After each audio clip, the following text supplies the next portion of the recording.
avanti, bella palla per Rebic, Rebic Ibra, Rebic, Rebic, Rebic, Rebic, il tiro, goal! Hello everyone and welcome to another episode of the SempreMilan podcast. I'm your host Ollie Fisher, joined once again by Anthony Torgrud. I'm back. I'm very fucking happy today. This is gonna be a blast. And we've got Gian. Good evening, Pioli haters. And to all the doubters, including me, who thought we would never get a result against Juve away, not in my lifetime anyway, 10 years it's been. Well, sometimes, lads, I suppose football can be horrendously cruel, you know. A couple of the recent episodes, one of them that AJ missed when we were kind of recapping the loss against Sassuolo, and then the one when we were recapping the loss against Lazio, everything felt so doom and gloom, like we'd completely surrendered the good position that we've had for the vast majority of the season. You know, we were dropping points, the performances were suffering, we were, you know, lapsing in concentration at the back. And then sometimes football can say, forget all logic, forget previous form, forget trends, forget a 10-year run of losses at a certain stadium, because it's your day, it's your night. And that is exactly what has happened tonight. Just, you can see it, like, from the moment we hit record, smiles on our faces. It just means so much, particularly against this lot, you know. It means a lot to beat Juve, but just the manner of doing it, what it means for the grand scheme of the season, the performance as a whole from individuals and as a collective, the little bonuses that come with it, like it being a 6-pointer, and like the fact that we're now ahead on the head-to-head. You know, the fact that with 3 games to go, our destiny is completely in our own hands again now. Seeing the buzz of the players, you know, for once the fans giving them that send-off at Milanello this morning was not wasted, and we can look back on it. It's just one of the great days to support this club. Yeah, you know, a lot of people talk about Milan's curse of the number 9. I'd argue Juve has a curse of the 9 after 9 straight Scudettos and missing out. Beating Milan at home 9 straight seasons and now missing out. I think they got the curse of the 9. Oh, and Morata blanking, so that's cool. Yeah, Morata was cool. Right. Obviously, fantastic win. Can't even describe how good it is, but we need to now take this energy into Wednesday and get the job done again in Turin. Otherwise, ultimately, it means nothing. Not putting a downer on it, but we now just need 6 more points and we're there. Potentially 3, and we're there, so it's huge. Yeah, we could be talking about securing Champions League at this time next week. And that would be the greatest thing ever. It would be really nice to have it wrapped up before that Atalanta game, because, you know, I ain't trying to put a downer on it. That still looks like an ominous game to me, especially if Atalanta still need to win. The ideal is we've both sealed it going into that final game, and it'll become almost just a pre-season game, and it'll be more ceremonial than anything else. But today's result just puts us in such a fantastic position. I don't even know where to begin with the positives. And this has just not been like us for the last few weeks. But I genuinely do not know what to pinpoint first and say absolutely fantastic. So I think logically, let's go through the goals first and then the players that were involved in them. I think that on the balance of play after the first 45 minutes, we probably deserved to be leading. Juve hadn't had a sniff at goal, whereas we were just showing the same signs of pressing high, winning the ball in dangerous areas, but not quite being ruthless enough in the final third. It's been a familiar story for us. For example, that pass Brahim Diaz got, and he turned on goal and he hit it straight at Szczesny when, you know, a couple of minutes prior he'd hit one over the bar, and you just think, you back him to have that chance a third time and he's going to put it in, and that's exactly what happened. But yeah. Yeah, I think the first half was a lot more even than people are going to remember, just because of the result. You know, we dominated. But the first half, if you look at the halftime stats, they had more possession, more completed passes, more corners, more shots on goal. Or no, I'm sorry, just more shots. They had 0. They had 1 on goal all day, but in first half they had 0. And we had the goal. So obviously we went into half, and it was a deserved lead, but it was absolutely a tight game at half still. I wasn't as supremely confident going into halftime as I was going into the last 15 minutes. That's for sure. I'm just happy, man. I don't even care. Like, he did it. Yeah, it's almost like, you know, some of the games, obviously, the losses and the disappointing draws we've had this season, we don't want to analyse because it's depressing. This is almost like, because there's too much to say. You know, we're just absolutely glowing. But need to compliment Brahim for that finish. Like I said, missed a couple of half chances prior to that goal, but a couple of things. First of all, I thought it was actually a pretty poor free kick that came in from the right side that Szczesny just absolutely flapped at for no apparent reason. I thought he could have caught it, but he kind of got stuck between that and sort of forearming it away. And it fell to Brahim. And the video's on our Twitter if you haven't seen it, but really intelligent piece of play by Ibra as well, because he just sort of stands behind Szczesny and stops him backpedaling into his goal. How much of an impact that made, we don't really know, because the shot was right into the top corner. You know, there was no stopping it once it left his boot. But still, just little things like that, you think that is a heads-up play, and that's really good, like an NBA-style screen. But yeah, fantastic technique for that goal. Perfect time to score as well. I always say, I mean, I know it's a footballing cliche, but if you scored just before the break, we were absolutely buzzing in the dressing room, and it really knocked the stuffing out of them. Yeah, it does a lot. I'm delighted for Brahim. When it's a really close game like that was, and then seconds before halftime whistle you concede, now you have 15 minutes where you just have to sit there and think about how you just went down. You know, you could strategize on how you want to come back, but you don't get to react right away. And that's when you're at most danger, I think, is right after you score and they get the ball back and they have to push real hard. Whereas it was just like, we scored, we get to celebrate, we get the jitters out, and then it's head back in the game. And for them, it was wallow in it. So it absolutely psychologically plays a huge role. And with this Juve team under Pirlo, they're not mentally strong as is. So real quick, Valeri was fantastic today, and I never thought I'd say that in my life. Yeah, I thought he was a very, very good official. I thought he was going to disallow the Brahim goal, to be honest. Yeah, I did. They never fed him an angle. I guess you can't really see, but it hit like right there, and it might have bounced up. But I think sleeve is still considered fine. I don't know the rules; they change it every week. It's fine as long as it doesn't touch your arm outright, and it was fine. It definitely made contact with his stomach first, and then it seemed to spin up and off his far. But I mean, there were several angles. They got a clear look at it, and they decided they didn't even tell Valeri to look at the monitor. Zlatan's disallowed goal against Fiorentina last season. It was similar to the Kessié one, against United, where it spun up and. That didn't even hit his arm. You can't prove it. So exactly, but at least he had the angles this time, and the VAR Calvarese, he made the decision on that. He didn't even tell Valeri to look at the monitor. So props for that. No, he did. He went to the monitor. Not for the handball, he didn't. Yeah, he did. Did he? Yeah, he did. Yeah. He went for both of them because I was like, oh shit, here we go. I thought he was stood in the centre circle and he was like that, and then he just went and pointed to the spot. Yeah, he was. Yeah, he did. I don't think he looked for that, but he looked for the penalty, obviously. Maybe that's what it was. Yeah, and the penalty. I was nervous about that too because he looked at it for significantly longer than needed. I mean, I at first was like, there's probably no pen. Like, everyone could just call us for it when there's a block.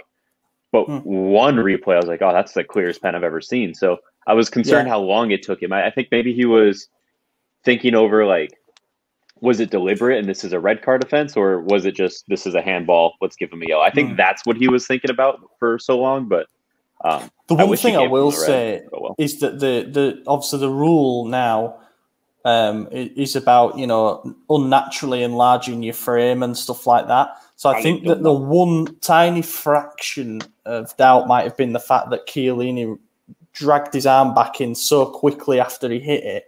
But then once you pause it on that moment and it hits him and his arm's outstretched, there was just absolutely no doubt about it. I can't see anything. His forearm, and the way he has it, he's like out, and you could see him just lift it up and eat it. So the thing is that is a perfect use of the law as well, because it wasn't given in normal time. And I know referees don't give stuff because they hope VAR can help them in moments like that. But it wasn't given during the incident taking place. And also, if you look at that angle from behind, that shot from Brahim's going straight into the top corner. and he blocked it with his arm. So that is exactly why the rule is in place. It wasn't deliberate, so it wasn't a red card. It's not like he's saved it, but at the same time, it was just a good use of the technology, and it's just a shame we couldn't capitalise on it. What I will say, Brahim, I thought he had a really good game.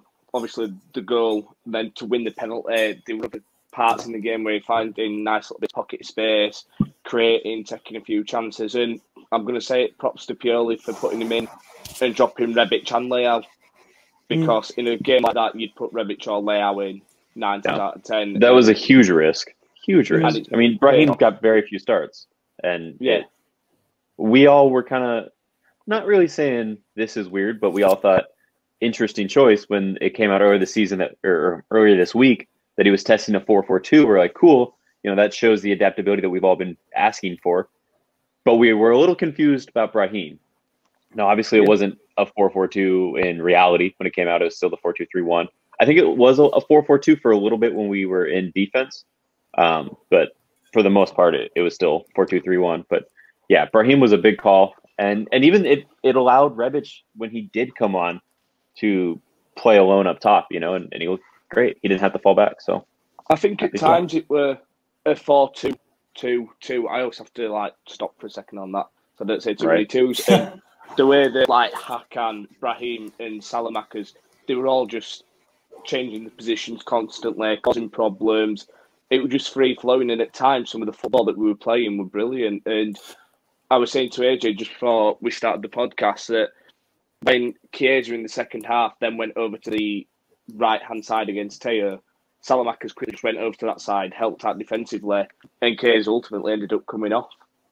There were one moment in the game when I noticed, and this was in the period in the first half when we were playing our best football, that it was almost like a diamond 4-4-2, but the tip of the diamond, as the number 10, wasn't actually Hakan or Brahim, it was Ibra. Ibra was dropping deep again, and Salamakers and Brahim were the runners in behind him, because he was coming in to win the flick-ons and to sort of play make as he does. He quarterbacks. And it worked. I thought him and Brahim had really good link-up play. I thought they looked good together.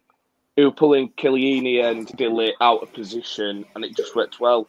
In the first half, what I will say is I think we did get a bit lucky because, yes, we've kept a clean sheet, but it kind of proves our point now that maybe a world-class goalkeeper isn't needed as long as your defence is right, because a couple of times Gio could have cost us. I would argue he was our worst player today. Yeah, you could. Because he did make that nice little save in the second half just after he missed a penalty, I think, which kept it at 1-0. But other than that, it was poor, and it kind of proves that you don't need a world-class goalkeeper to win. You just need a solid defence and then someone there, because that could have been horrific if Chiellini had scored.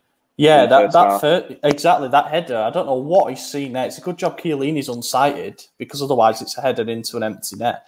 The one thing I will say on Juve, the save you were on about was, I think, one on Dybala in the closing stages. No, it was in... Or was it the one that just after the penalty? Literally just after, and he kind of Yeah, I can't remember who that was. But he did make a good save later on Dybala. And one thing I will say, if you're a Juve fan, you must be absolutely fuming that he's not getting a game, because he came on and did more in about 15 minutes than Morata and Ronaldo combined throughout the 90. Yeah. He came on and I think Ronaldo had one shot. Yeah. He came on and at least wanted to get on the ball, and he dribbles at people, and he's good to watch, on the eye. He's a silky player. And you've got to be looking at that and thinking... for example, Chiesa to me looked unfit, and he there were rumours that he would miss the game, but then he's obviously been thrown in there. First of all, playing on the left wing when he had all of his joy in the reverse fixture, playing on their right wing and running at Teo, and then they finally switched his sides, and it was just a bit too late. Pirlo just doesn't have. He doesn't have a. I don't want to say he doesn't have a plan, because he obviously does, but it sure doesn't seem like it. This is match week 35, and it was their 35th different starting 11. They've never fielded the same 11 once. So I don't know what they're doing this late in the season. How have you not found who your best players are? And I know they have the depth to change things up a lot more, but it's not like they're in a lot of competitions. It's not like they have anything left to play for but Champions League qualification. They should know by now who their 11 is. So the fact that they still had to change something up for this game is just so odd. I don't know what's going on with them. It's funny you say that though, because like we were talking before the game, thinking, "What's Pioli doing, changing it up in a big game like this?" But we can say it as the team that's won 3-0 that it worked an absolute treat for us.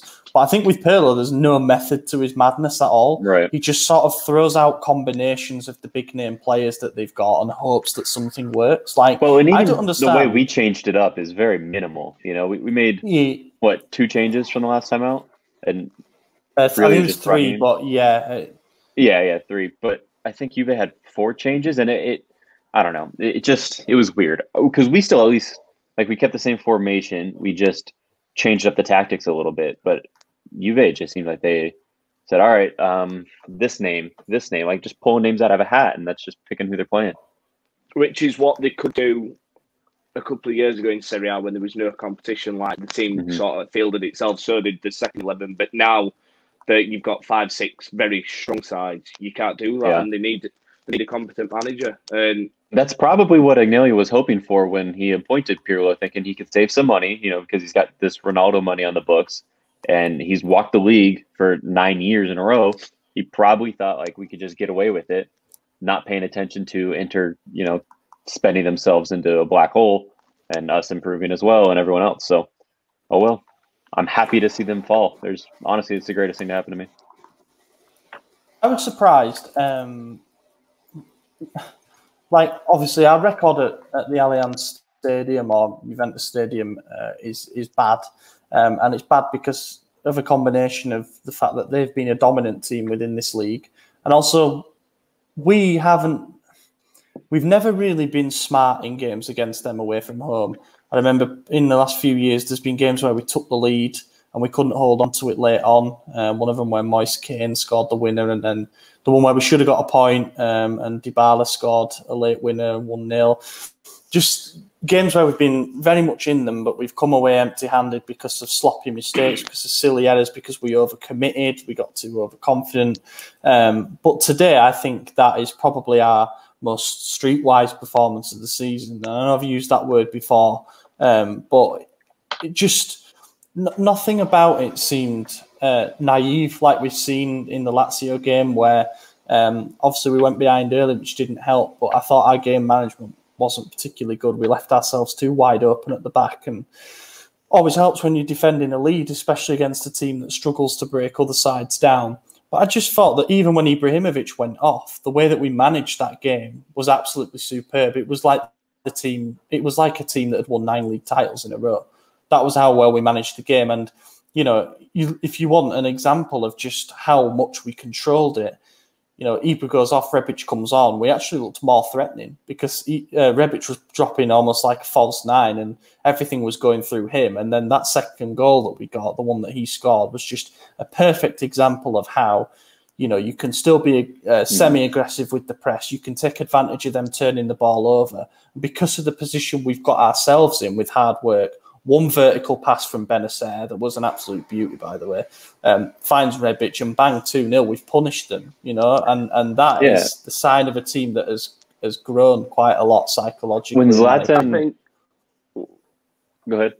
I think that we need to credit some of the subs too, because obviously when he came off, the kind of logical decision would have probably been to bring Mandzukic on just for a similar type of player that's just going to hold the ball up like Ibra were doing. So then to bring Rebic on and maybe not throw Leao in there for the pace, that worked really well. Another decision that kind of went in our favour, I think most of us wanted Tonali to start, me especially, this week, and then to keep the trust in Benacer, who I thought were fantastic in midfield, like you said, with that pass. I just thought he had a brilliant game, and I just think everything clicked today. And it was kind of like what we'd seen post-lockdown the start of this season, where we were ruthless, we took our chances, the football was a joy to watch, the press was good, just everything clicked, and I just hope this is enough now to see us through the next 3 games and then kind of restart again in the summer, get a couple of new signings in, and we go again. Yeah, I was going to honestly touch on something similar. When Zlatan was on, Juve had to man mark. Chiellini was right on him the whole time. De Ligt was there the whole time. As soon as that target comes off, that threat, and Rebic comes on, who they know isn't going to be this big physical imposing person, they switched from a man marking setup to a zonal. And because they did that, they left all that space. They gave him so much room. And that's what led to that immediate goal. They weren't ready. It was, I don't know how many minutes after Zlatan came off did he score? It couldn't have been 10 at most, 15 maybe. Within 10, I reckon. Yeah. Yeah, it was real fast. So it was like Rebic's first contribution to the game, and Juve just was caught sleeping. You know, they were zonal, they were ready. They said, all right, he's going to fall in. He doesn't take these long shots. He's going to look for the pass. He's going to look for Brahim running. He's in form, and he just took it first time. That's all he needed. So I think. Do you know anything great about Rebic? Is like that's his second goal in a row now. That's been an absolute wilder, and then it comes to the easy chances, which has let us down so many times. Not just him, so many times this season where we could have actually still been in games, taking the leads in games. And it is just nice to see the clinical side back. Just everything about the performance was polished. And I think the midfield, especially, Kessie, obviously, people are going on at him about missing the penalty, but it was phenomenal, I thought, in midfield. He bossed it. When he turned, I think it were Chiellini and Billy inside out and sent them both back to the training ground. And then he won and then he won the free kick, if I'm not mistaken, for the third goal, where he like carried 5 Juventus players on his back. Yeah, he had that incredible pirouette, that dummy that went straight to Teo for an attack. Yes, he was one of our best players of the day. And, you know, you could hate on him for missing a penalty, but at the end of the day, he's missed 2 penalties his entire Milan career. 2 out of he was 10? fantastic. I think he was on 7 straight at this point. And, you know, you look at Zlatan, I think he missed 4 out of 7 penalties that he took this season. So don't hate on Kessie for that, especially after we won 3-0. You know, like, had we have lost that game, sure, you could get a little mad, but I don't know. I don't think it matters at this point. Like, no, he tried something different and it failed. Whatever. Yeah, it sounds. If that penalty had gone in, Juve would have had enough time in the game to, like, you know, kind of be a turning point. Dybala might have been thrown on early. I'm not saying the game would have changed and they'd have got a draw or something from it, but it certainly would have been a lot more tense at 2-0 because it's such a dangerous scoreline. One goal definitely for Juve, but going 2-0 up with 15 minutes to go. Yeah, well, when we're only 1-0 up, and like it's a team Juve. You saw what Ronaldo did last week when they were down 1-0 in the 80th minute, and he just popped in a brace real quick. Like, they don't feel the pressure because they know that they have that impact player who could immediately change things. So as soon as it goes 2-0, now there's that pressure. Now you have to react immediately. And you're right, it could absolutely change the game. They say it all the time, it's a cliche, but a 2-0 lead is the most dangerous lead in the game, you know? Yeah, it really is. I mean, they found that out when they went 2-0 up at our place post-lockdown last season. And we came roaring back, you know, and obviously won 4-2. But is it weird that I was more nervous at 3-0 than I was at 2-0 because I wanted us to keep that head-to-head advantage. You know, I would have been gutted if we'd have conceded because they've got a better goal difference. When Dybala came on at 3-0 and he was just taking the shots and creating stuff for Juve, that's when I was getting nervous. But credit to the lads, every single player put his body on the line when they were defending the corners, the crosses, and it was fantastic. I can't begin to describe how good of a performance it really was. Yeah, and then, it was. And then Tomori getting his first Serie A goal and just the icing on the cake for what was a dominant performance from him too. Like, he was fantastic. Him and Kier were both just phenomenal together. They were. I mean, I put out a tweet after the game as a bit of a joke, like the whole Kier emptying his pockets when he gets home, and it was like the phone, the wallet, and then Cristiano Ronaldo. A few people chimed in and were like, do you mean Tomori? And to be honest, they both did a fantastic job of keeping both strikers quiet. Yeah, and that says it all. Honestly, the one criticism of that tweet, what I would do, I would have put more Juve players in his pocket. Maybe, Ronaldo and Morata. Yeah, exactly. And Calabria, I thought Calabria was outstanding as well. They had nothing down the right side, and I think we're at the point now where we have to say he's Italy's best right back without a shadow of a doubt. He shut down Ronaldo on 3 separate occasions, just completely shut him down. Chiesa in that first half, like, he knew when to just have a little. He got beat once by Chiesa first half, and he knew when to just have a little tug at his shirt and stop it. And he didn't even get a yellow for it, you know. So he was quite smart on that particular thing. But apart from that, if you don't go to the Euros, and it's a bit of a joke, but for Calabria to come back from the injury, like in the past, he's had a good season. That he's been injured and he's never really come back from the injury. He's kind of been poor, but he's just bounced back straight away.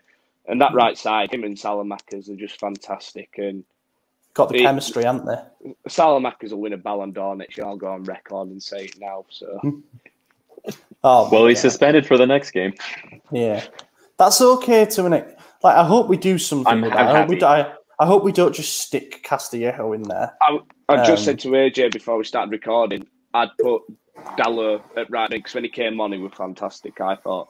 And he played in like an advanced right-sided role. So he has a role, doesn't he, Dallo, when he comes on sort of late in games and we've got the lead. He's that physical winger that we use for the breaks. Like, we just give him the ball and let him run. And like, it worked perfectly for the goal against Parma to make it 3-1.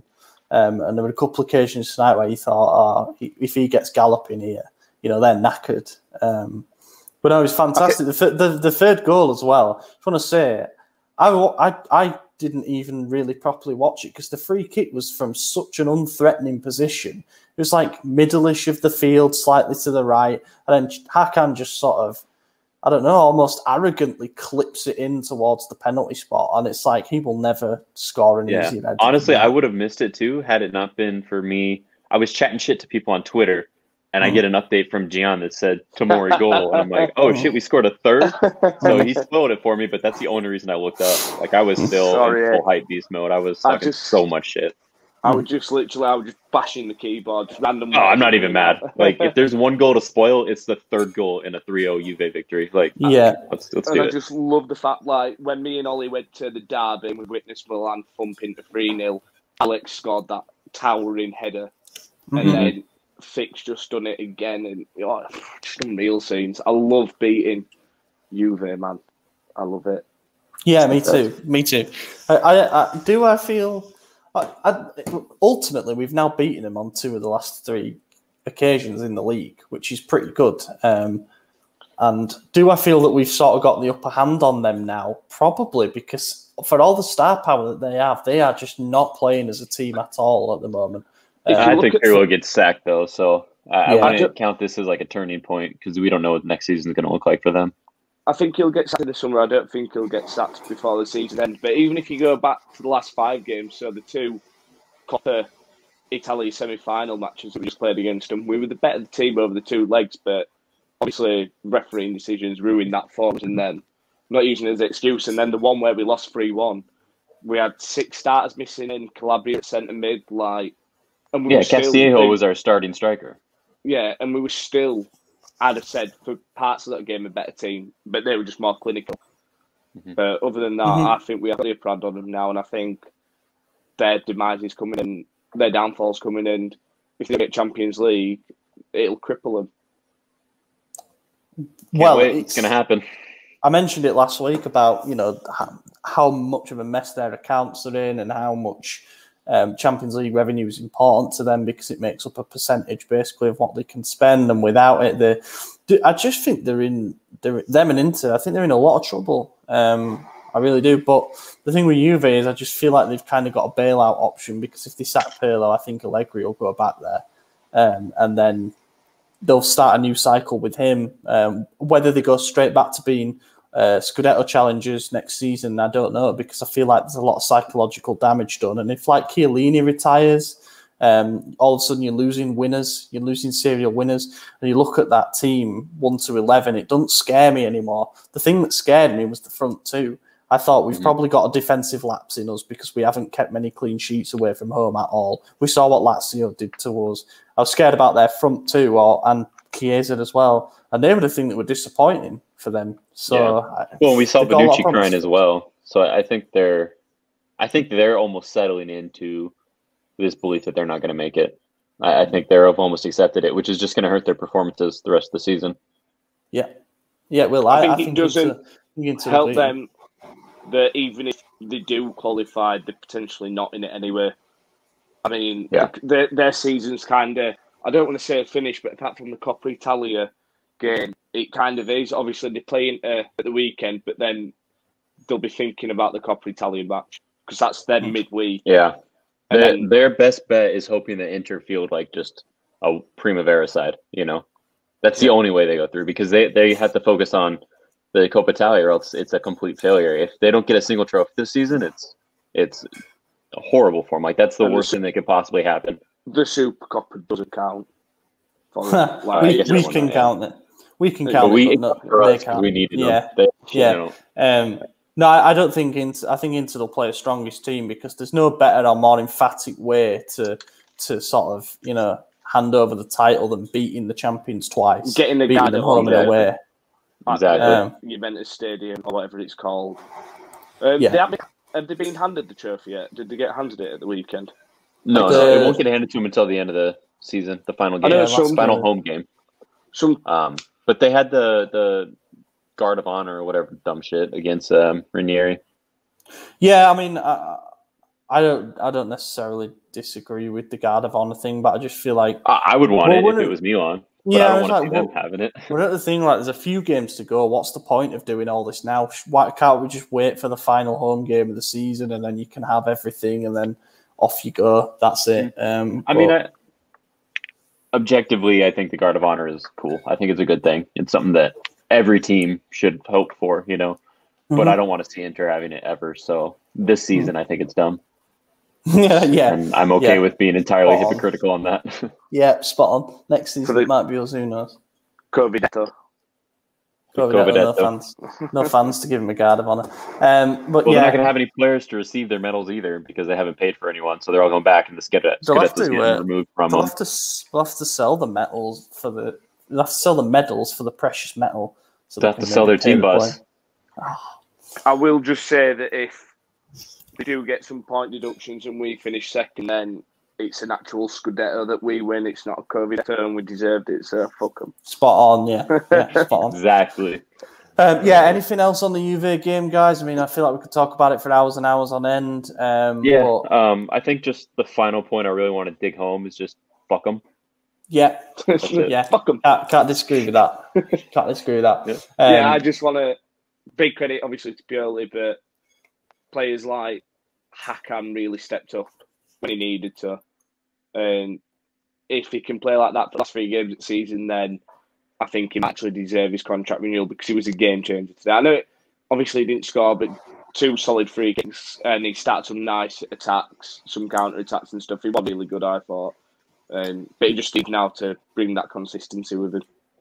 First half, when the game was scrappy, I don't think he did enough to grab it by the scruff of the neck. But then, after we scored, and second half in particular, really, really grew into it. I've no problem with him when he's pulling the strings. You know, I think he's one of the best number 10s in the league, without a doubt. When he's in the game, when he's affecting it.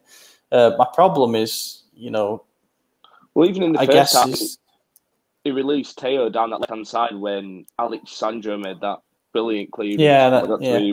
Lovely little flick through that you don't get from ordinary midfielders, you know. And then that was a good one as well, when we sent him away again, and Kessier did the dummy to let it run for him on the left wing, and then he went sprinting through. But yeah, I couldn't pick anyone out, you know, today and say they had a bad game. But that's just being a bit picky, but he didn't have a good game, really. Yeah. Zlatan got our lowest rating. Well, that's an error on my part. It says 6.6. He got a 6.5. Very specific.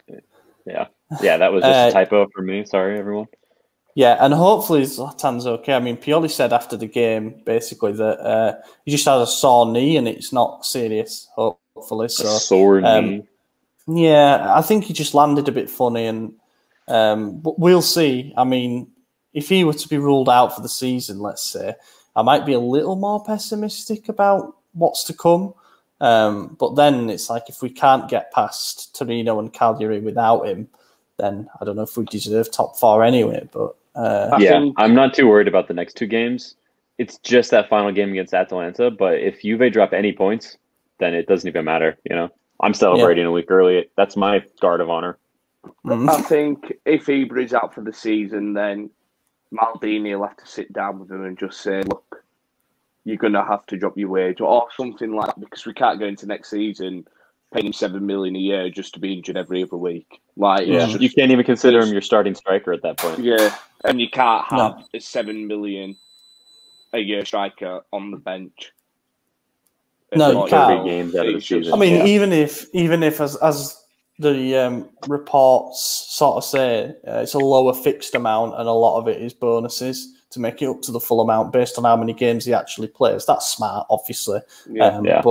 But even if he's earning around the 5 million mark, you look at players in this squad like your Kessier, like your Teo, who's earning 2 million, 2.2, 1.5, all these key players that are earning so much less, and they're actually there for the 50 plus games a season. So yeah, it's something to work out. It's an interesting balance, but I just think we know what we're getting with Ibra as well. It's not necessarily what happens within the 90 minutes or the 70 minutes that he plays. It's what we saw just before kickoff with the team huddle. It's what we saw when he was at the front of the bus, you know, going to the fans like, come on, make more noise and stuff like that. It's he knows what it means, and he's someone who's been here when we've won trophies. And I feel like he's playing such an important role in mentoring what is still ultimately a very young squad that you're almost paying to have him as an extra head coach. And when you think about it like that, as long as it ends with something good in the short, medium term with this project, then it'll be money well spent. But it obviously it's not ideal having him miss 30 games a season. Yeah, cool. Right. Torino away. We're still away, aren't we? So, a bit of an odd thing in the fixture schedule where we're playing in Turin away from home 2 games in a row. Torino Wednesday night, I guess after today's game is going to feel like a bit of a less intense fixture. But it shouldn't, because as Gian rightly said, if we don't follow up the result today with a good performance and another 3 points against Torino, then it will have all been for nothing. This is now a bigger game than what Juve has just been. Because we're close now. The finish line felt a long way away, but with this win tonight, it's so much closer. But we've got to find a way to get over it. If we win the next 2 games, then we're in, aren't we, pretty much? Yeah. So it's very much in our hands in that sense. It sounds daft, but on Wednesday, the aim should be go get 2 early goals. Because, let's be fair, Juve are going to be checking the score at half-time on Wednesday when they're playing against Sassuolo. And if they see that we're cruising, there's a lot of pressure then on them to go out. And if they drop points, then ultimately the Champions League's pretty much secured. So it's an important game to just literally hit the ground running, go have fun, go be clinical, be ruthless, and just get the 3 points in. Kind of hope that results go our way, but that's not the important thing. The important thing's the 3 points. But anything else then would be a bonus. Yeah, if you drop any points and we win, like that's wrapped up. You know, we're 3 clear right now, 4 essentially with the head-to-head. If we win one more game and they drop points, like that's insurmountable with 3 games left in the season. So, and the good news is I think Torino's the easiest game of the season. I genuinely think they are the worst team in Serie A at the moment. They are so awful. We're riding a high. We know that, like you said, the finish line's right there, so close we could taste it. I would not be surprised if we seriously go out there. It's an away game. That's our form. I wouldn't be shocked if this is our 4-0, 5-0 victory this season. I think it helps Torino and then Cagliari, who we played the weekend. They're pretty much safe now. I think they're both 4 points behind Benevento and Spezia. So I think they're kind of comfortable now. So there's a bit less pressure off them to actually go out and try grind out a win.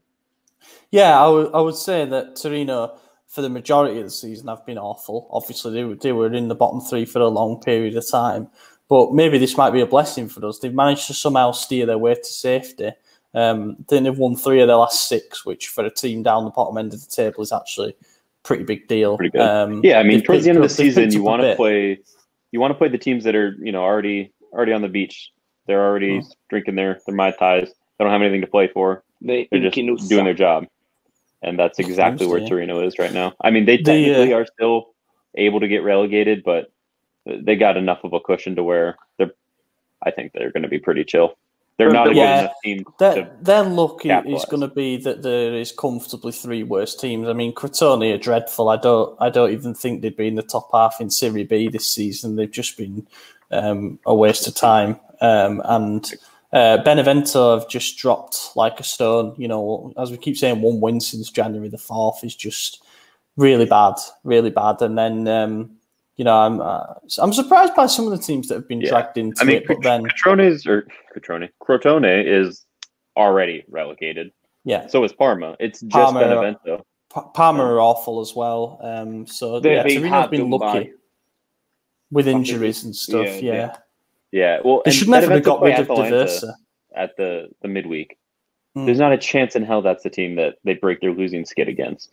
There's no chance. So Torino doesn't care about our game. They know that they have one more game, that they could lose or whatever if they need it. But you just look at look at this. Benevento plays Atalanta, which they're getting decimated. Crotone, they might win. But then Torino. That's the game that matters, not Torino-Milan. Torino-Benevento. And at that point, it's going to be all said and done anyways, I think. And Belotti's going to be misfiring midweek anyway. He's going to score an own goal, take his top off, and start singing the Champions League anthem, holding Pioli's hand. So, we're all good. Easy peasy. You're right. Yeah. I am. The thing about Torino away is that it's one of them. It always seems to be a bit of a dodgy game for us. I always feels like we say that about a lot of away games. But like, for example, last season when we went there and we went 1-0 up and Belotti scored a late brace and they beat us 2-1 at their ground. Obviously, that was under Gianpaolo, so it was a different time. It felt like a much more pessimistic era. But I guess it goes to show there could still be a bit of a banana skin. But I'm just hoping that, and again, this is a phrase I've said a lot, but if we are serious and, we're serious about qualifying for the top four and actually doing something and looking back and being proud of our achievements and stuff like that, there's no excuse for not winning a game like this. It's what I've said. They're bums. Few weeks. We need to steamroll. Sound like a broken record, but he's literally just on players now. They showed it today that they cared about top four and they wanted. You could see with the way they celebrated with the manager, with each other. It's down to them. Our team is more than capable of going to Turin again, playing against Torino without a manager, without any tactics and winning. And that's no disrespect to Torino. Our players are more than good enough to do that. And it's just whether we're clinical and ruthless. So like I said, I'd be tempted just to try go 2 goals up early and then rest someplace for Cagliari, which is another must-win game. And then you win Cagliari and you go into the Atalanta game knowing you've qualified and it's all sweet. Yeah, I think this is the game. We're gonna be shooting. Every shot is gonna be. Is your prediction actually a 5-0? Yeah. Wow. Mine's a 2-0. Yeah. Salamanca double. I think that's crazier than my prediction. The McDouble. I will say 2-1. I think it's going to be as straightforward. Like, we're on such a high right now. It's almost hard to follow up a performance like today. I don't give a shit about us outplaying them. I don't give a shit about us turning into the Harlem Globetrotters against Torino or anything. Just win, because then we are basically there. I don't care how. I don't care if it's a 90th minute penalty. Just get it done, and then we're basically there. We're almost there, because I do think that Juve will drop points against Sassuolo. Based on that today, Sassuolo have got exactly the kind of team that will hurt them. With Berardi, with Raspadori, with Bogo, with Traore, they are just this kind of team that will hurt Juve. I mean, obviously that this isn't how life works, but Sassuolo beat us, we beat Juve, so by that logic, Sassuolo beats Juve. Sassuolo's already taken points off Juve this season, I believe, and we keep going on about Juve, but Napoli too. They've got an hard game against Udinese. Yeah. I think they're winning out. I think they're good for all 9. Yeah, they probably will. But if they drop points and we win, then that puts 6 clear of them with head-to-head advantage. So again, it'd be secured. Mm-hmm. So the only team right now that can finish above us, I think, is Atalanta. I think they're going to. Yeah, I think Atalanta will as well. And I think they've deserved it. I don't like them. They're an irrelevant club. As you said in a tweet, they're just they're nothing. But at the same time, they've totally deserved it, because it's like them and Inter, the final sort of 15 games of the season, they've really gone into a different gear to everybody else. I don't know where Atalanta keep finding their energy from. Hint, hint. Steroids. Yeah. But they're flying, and fair play to them. They're probably going to finish second. I think they'll win out the season, and I can't say that they don't deserve it. It would be a bit embarrassing for us, given how far ahead we were at one point. But just the way it goes, I suppose, and especially if we raid a couple of their players, like we get Ilicic and Malinovsky on the cheap, that'd be class. Malinovsky, I'd love him. Wow. Baller, absolutely great player. I wonder if they're even going to try that hard against us. Final game of the season, they're going to have Champions League secured. They're going to be coming off a Coppa Italia final. Their only option to get real silverware ever. I bet they go all out against Juve, and they're a bit tired for us, and maybe that plays in our favor. And we'll have a week's rest. So, chilled. Yeah, that is true as well, yeah. And also, like, surely we're due a result against Atalanta at some point, just by the law of averages. Yeah, I think we had a draw recently, didn't we? Last season. Probably a trick against them, so we were on there. Right, anyway, other game that we've got to preview, because we play twice before we record next. Play again on a Sunday night. Also, I've noticed that all of our games from now till the end of the season are night matches, and that makes me feel good. It's just like, I feel like the day games are cursed for us. A 3 o'clock kickoff. It's not been confirmed what the date and time for that is yet. But before, it's always been an evening match or a night match.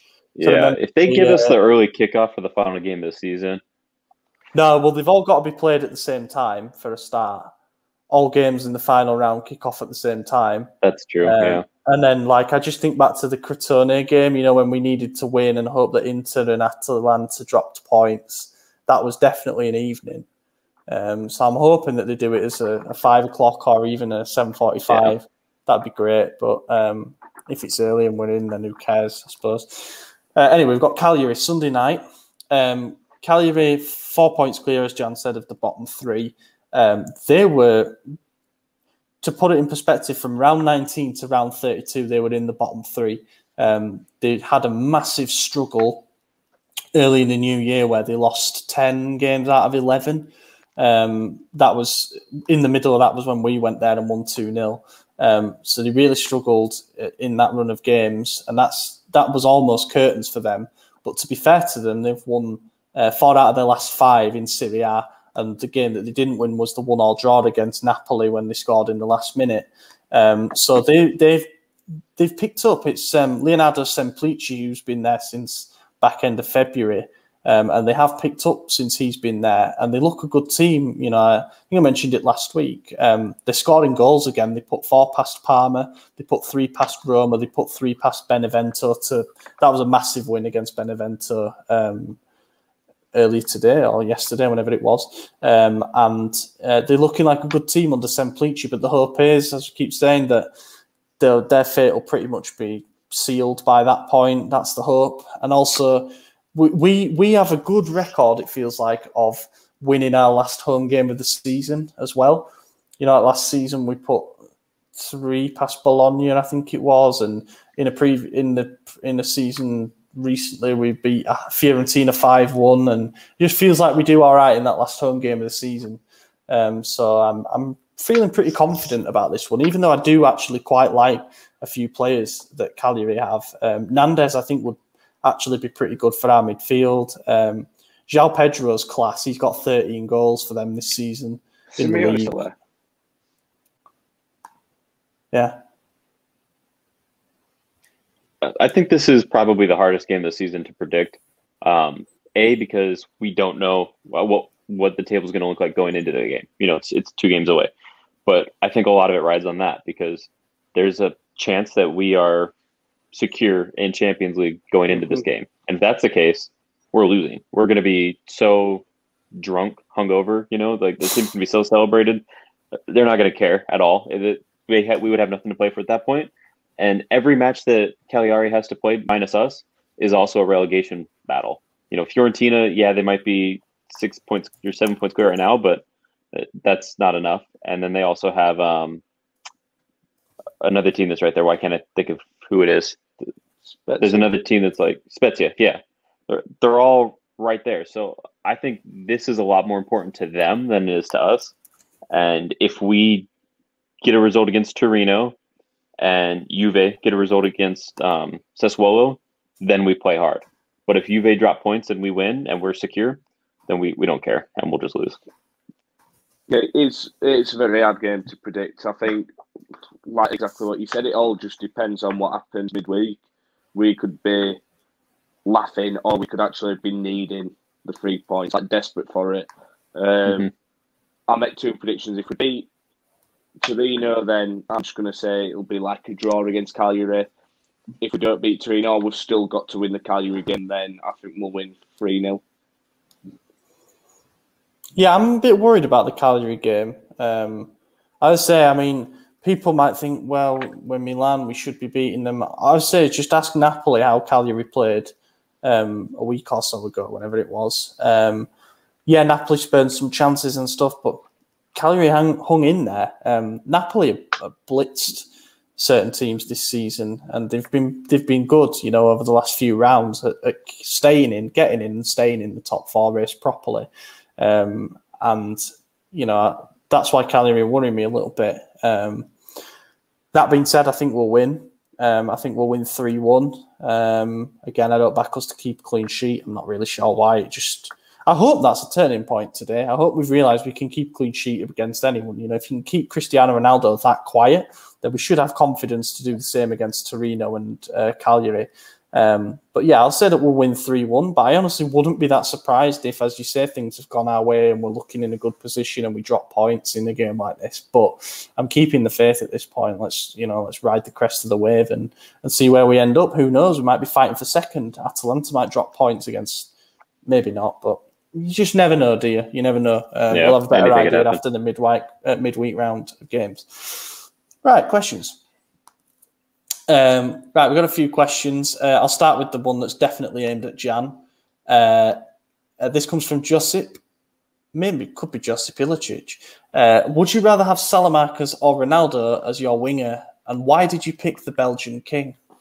It's pretty self-explanatory, isn't it? He's the Belgian king. He's a future Ballon d'Or winner, Champions League winner next year, World Cup winner, Euro 2021, 2020 winner, whatever you want to call it. And he's just clear of all the competition. He's fantastic. Just everything about him's unreal. I'll put a serious question out. Well, no, obviously it's serious, but is Salamanca's perhaps the best example within the current squad of Pioli and Zlatan's effect on players and helping them grow, but also perhaps the best symbol of the project that we're trying to carry out? Because we bought him for €3.5 million from Anderlecht, where he wasn't even an established starter. And now you look at him, you know, he's a starting right winger for one of the biggest clubs in Europe, and he's probably a €30 million player now.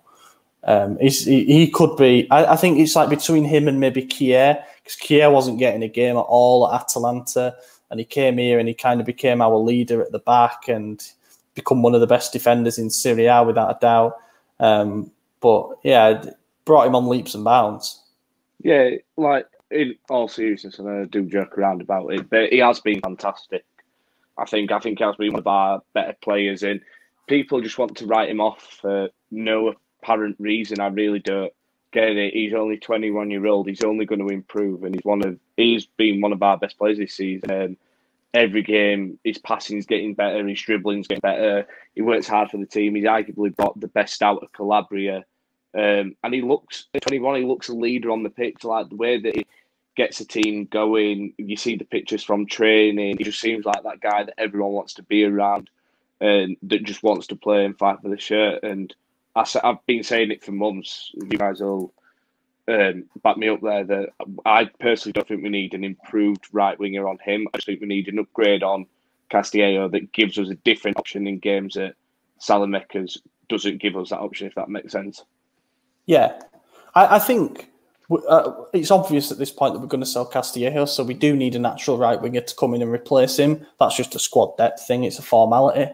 But as I said just before we started recording, it puts us in a really good position, in my opinion, because either we realise that Salamanca's is, you know, really made of tough stuff, and he's the player that he's promised to be, and he keeps that starting spot from whoever comes in, or the player that comes in is just a guaranteed absolute upgrade on him technically, offers the same work rate and stuff like that. But then you've got Salamanca's as a fantastic backup to be able to call upon. It just, the whole thing, competition, it promotes well,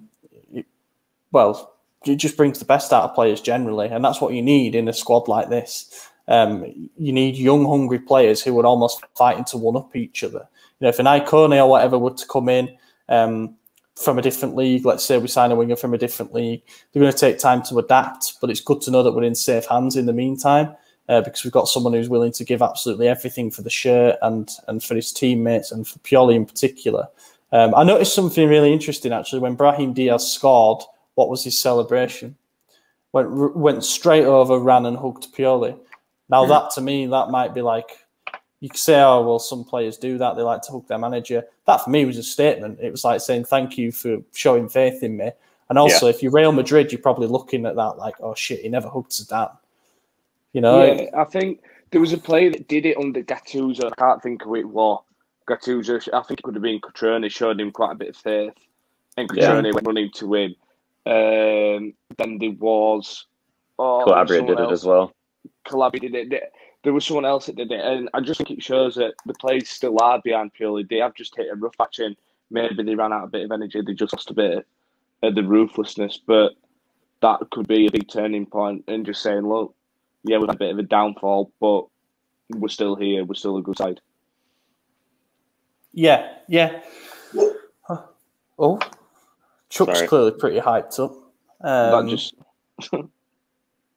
There we go. Yeah, anyway, sorry, next question. Alessandro, you sent this via DM, actually. If Gigio and Romagnoli leave this season, who do you think would get the captain's armband? I'm on the Calabria train at the minute. He's the longest-serving player at the club. Youth product, absolutely adores the shirt, and he's become, again, he's another... seems like a leader and he's been fantastic. It'd be between him and Kessie, but I'd go Calabria just for the longevity at the club because that's how it used to be back in the Berlusconi Galliani era. The longest serving player then took over the captaincy. So yeah, I'd go Calabria. Yeah, I could see it being Kessie. I think he definitely is a commanding figure, you know, El Presidente or whatever. I think he's a good shout for it. But I don't think both of them are leaving, so I don't think it's a problem. Well, I was just going to ask, do you think that today's result changes anything when it comes to Gigio's future? I personally am a bit pissed off this idea that today would have decided his future either way. This idea that if Juve had beaten us today, he'd have been more likely to join them. That, to me, suggests that he doesn't actually have that much attachment to us at all, because if his own team would have lost, he'd have been more likely to go there. Now, we don't know if that's actually true. It might be that in his head he wants to renew no matter what, or he will never join Juve out of principle. We don't know, but I think today certainly helps. I think if we're top four, he's staying 100%. Apparently, Raiola said today as well that maybe he renews with Milan when he got asked about what's going on, as if to say that that's like the most realistic possibility. But I'm honestly over it, and people can call me a liar. I genuinely don't care if he stays or not now. Like, we've clearly got a good signing waiting in Mike Mannion, whatever, from Lille. I'm just completely over the situation. I wouldn't. It's weird. 5 months ago, I was saying get rid of Romagnoli and stripping of the captaincy when he went through that poor form because he wasn't acting like a captain and give it to Gigio. But it just makes me sick seeing him wear the captain's armband at the minute, and he's just lost. As if it was hard for him to come back the first time from the renewal, but now I think it's just impossible, especially with the fans. I'm just over it. He's not made it easy for himself in this sense, has he? Like, there's only so many times you can burn and rebuild bridges. You know, the confrontation with the fans, I can't imagine it particularly helped. You know, if you believe it or not, it brought him to tears and all that kind of thing. But there is something that he can do to stop all of this, and he's so far chosen not to do it. So, like, my sympathies worn very thin. I imagine it's the same for a lot of people. I'm exactly the same as Gian. I actually don't care. I'm sick of writing about it 3 or 4 times a day, because that's what's happening. And I just don't want to have to go through this again in a year or 2 years if we make him sign a bridge deal. You know, I'm not about that. Like, let's Mignon on a 5-year contract. You know, he could potentially be our goalkeeper for the next 10 years. Still. And that's a long time in football. Yeah, exactly. He wants to be here. And the bottom line with Gigio is as well, and I know we said this before, it's such a huge financial commitment to keep him at the club that you start thinking, does it show a bigger problem if your goalkeeper's the highest paid player at your club? You know, that to me suggests a massive imbalance in the squad because he ain't the match winner. As a scenario, like, obviously we know how good he is a goalkeeper, but just say it flops in the Champions League. Can you imagine having someone on them wages that just isn't up to that standard? Like, you kind of see it with Kepa when he went to Chelsea. Like, it was fantastic in the league for, I think it was Bilbao, wasn't it? But then he's gone to Chelsea and he's just flopped hard. Like, maybe he's just at that level. Obviously, we know he's not, but there is a possibility. And then to be putting someone on 8 to 10 million a year wages that isn't good enough for the Champions League, it's just criminal. Oh, and by the way, Raiola, he is 20 million for letting him stay. Yeah. Disgrace is that. I would definitely put my foot down and say we're not paying him any commission. Yeah, that might be a deal breaker, but to me, I don't understand why he should personally profit from this situation. Not after everything. Yeah, I saw a journalist saying midweek that if Donnarumma does leave, then that'll be the end of the Raiola clients at Milan. Like we'll ship Romagnoli off as well as a consequence of it. And obviously we know Ibra looks after his own stuff and his renewal's already done, so it doesn't matter. But then you see stuff like us going after Rodrigo de Paul, who is now a Raiola client, and you think, maybe we're still trying to keep him sweet. I don't know. It's an interesting one. Anyway, next question. Greg Lind, do you think Tonali doesn't play as much this season to potentially avoid paying some bonuses to Brescia? I just think he's not better than the people we have in front of him. It's an interesting hypothesis because it's not a small amount of bonuses. It's 10 million euros. You know, if that was to be triggered by a certain amount of appearances, I'm surprised that he didn't come on today. Really surprised. I'm not. Isn't he at risk of a suspension? Yeah. I don't know. I think he is. Right. And to me, that doesn't make sense to bring him on in the 81st minute in a game. I was surprised to see Mate go on. That's all I will say. But I know he does give that a little bit more in terms of aerial ability and stuff like that. But yeah, I think Tonali and Hauger, I'll keep banging this drum, have been underused in the last few games. But if he is on a suspension, then I kind of understand that a bit more. But no, I don't think the bonuses... I would imagine the bonuses are incremental anyway, so it's like up to 10 million, but it's not. If he plays 20 games, they get an extra 10 million. That's not normally how these kind of things are structured. If anything, I think we'll probably have to pay them a large chunk of it if we get top 4. That'll probably be a part of the incentive. I feel like that was probably most of the bonuses for all of our signings over the summer. Yeah, I think it's fair play to him. I suppose in hindsight will be fair play Pioli if when we get top 4, then you look back and he's let Tonali and have this is kind of like a transition period, not trying to use them too much, and just get a feel for the team, and then in the summer give them the pre-season and actually start integrating them properly into the squad as starters.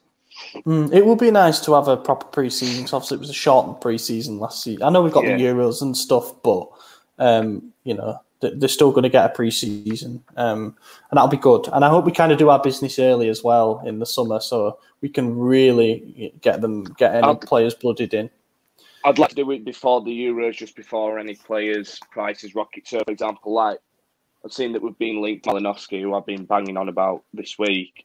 If he has a good Euros with Ukraine, his price will just rocket. So players like that, I'd rather just get done nice and early. A bit like when we did Ben Answer before the African Cup of Nations. African Cup of Nations, yeah.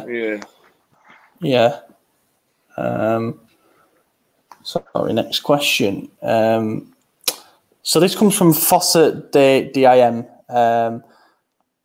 This was actually, funnily enough, asked before the game because I put the question tweet out. I put it out after the game, didn't I? So this did actually come in after the game. Do you think Pioli is fit to lead this team next season if we don't make it to the Champions League from here? And he's gone. I think it would take a massive collapse for us to not make Champions League at this point. I think we've all but wrapped it up. So if we don't get it, there's some big problems and a rebuild might be in the future, but honestly, I'm not even putting too much thought into it.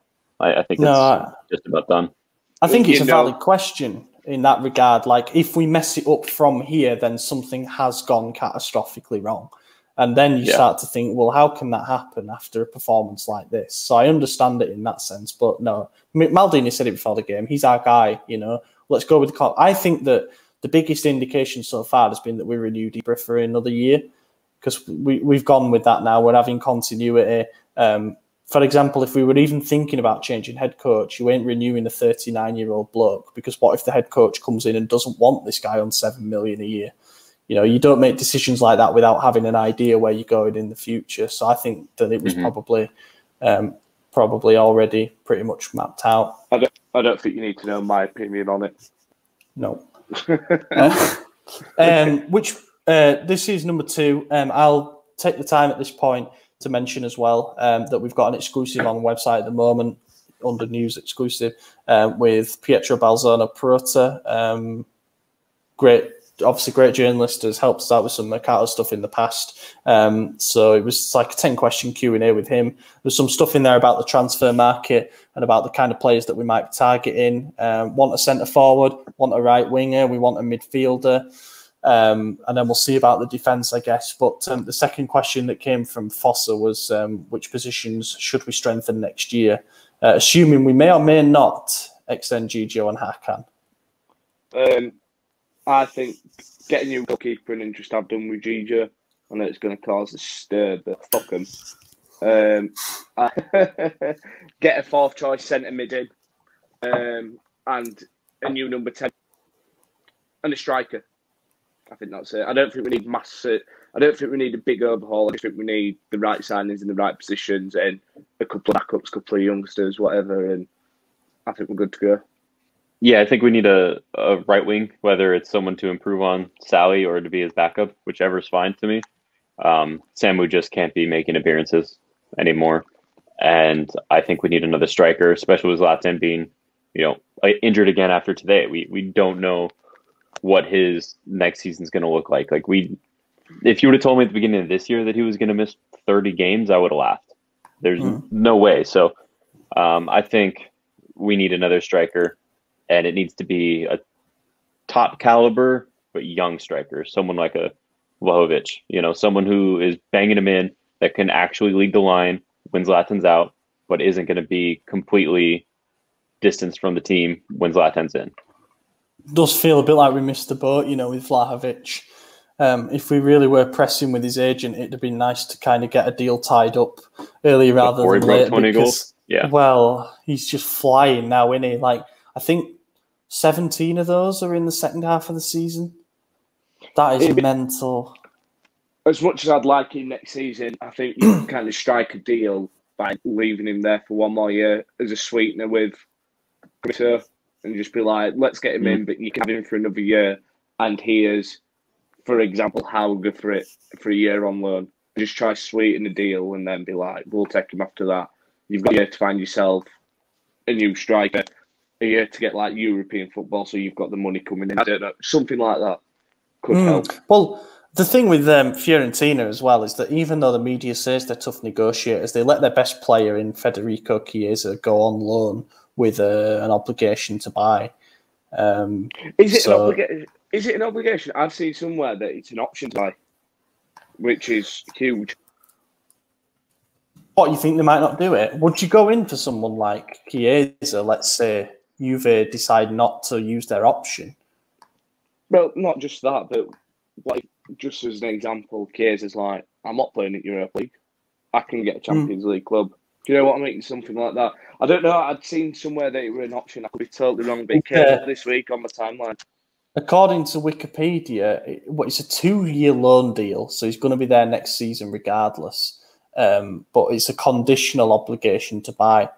So I don't know if that's going to be based on appearances, goals, where Juve finish, but interesting idea to kind of hijack a deal like that, because Chiesa has been great for Juve, and I stand by the fact that he would have probably completed our squad this year. Having him over Castillejo and then Salamanca's would have just been amazing depth, Yeah, because Salamakas needed a new boot cleaner, to be fair. So yeah. The Belgian. Conscious genius. of time. Are we conscious of time?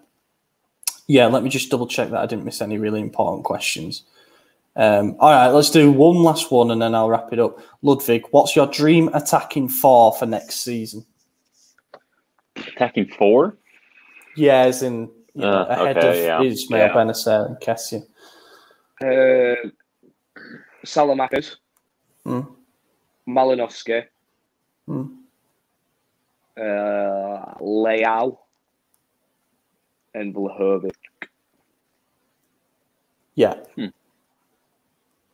Yeah, I don't really know, to be honest. It's a tough one. It's a tough one. I will go with on the right wing, Salamarcas / Jonathan Icone. Whoever ends up performing better out of them, whatever. Number 10, Rodrigo De Paul. And let's actually play him there because he can beat a man, and I think that he would be good in our system as a number 10. Just don't shoehorn him out wide, please. On the left wing, Rebic for now. I'm tempted to say Leao because that would imply that he's gone up a gear and he's gone. But I think Rebic for now. And then up front, Vlahovic as well, definitely. I wouldn't be upset if it was Belotti at all. You know, if it's one of those two, then it's looking pretty good. There's some talented young strikers out there that I hope we're monitoring. You know, we did actually get a question asking thoughts on Darwin Núñez at Benfica, and we have been linked with him, and he's good. He's worth keeping an eye on. Raspador is another one. I mentioned him after the Sassuolo game and said he looks like a more well-rounded Catrone at the age of 21. I think he's going to go to a big club. But yeah, AJ. It's my turn now? All right. So I'm going to go Berardi instead of Salamakers. Interista pezzo di merda. Go Brahim Diaz, renew his loan for another season. I don't know. I'm just going to ride today's hype. And do Zlatan up top. And out left, Robin Gosens. Ooh. It won't happen. More of a wing back, but I'll let you have it. Yeah, but I'm like, Got another one. Jan's going to like this. Icone right wing, Salamarcas attacking midfielder. Oh, let's give it a go. Give it a go. It could work. I think it could work. It's Phil. He drifts inside. It is because I remember a quote from Kevin De Bruyne, I think, was coming through at Chelsea. He actually watched Salamakers at the age of 10 and thought, wow, I need to become like him. So, yeah, I reckon Salamakers attacking mid, number 10 of the work. That is just the best way to sign off the podcast, in my opinion. Yeah, we've gone over an hour again, haven't we? It's becoming a theme now. Thank you very much if you made it this far. And a reminder to follow us on all social media. You'll see it's growing across the bottom. Subscribe and turn on notifications if you're on YouTube. And check out our shop if you haven't already. We've got some merchandise on there for like Legends-inspired designs and the SempreMilan merch. And yeah, I've been your host, Ollie Fisher. Been joined again by Anthony, who's muted because his dog's barking. And now he's back. That's exactly right. He is barking, and I'm going to make this quick because he's going to keep going. So it's been real. Yeah, guys, see you next week, hopefully, as our first Champions League podcast. Ooh, be nice with that. If it's 6 points from 6, then we're basically there, aren't we? But yeah, thank you very much for listening, everyone, and we'll catch you in a week's time. Conti, bella palla per Rebic, Rebic Ibra, Rebic, il tiro, gol!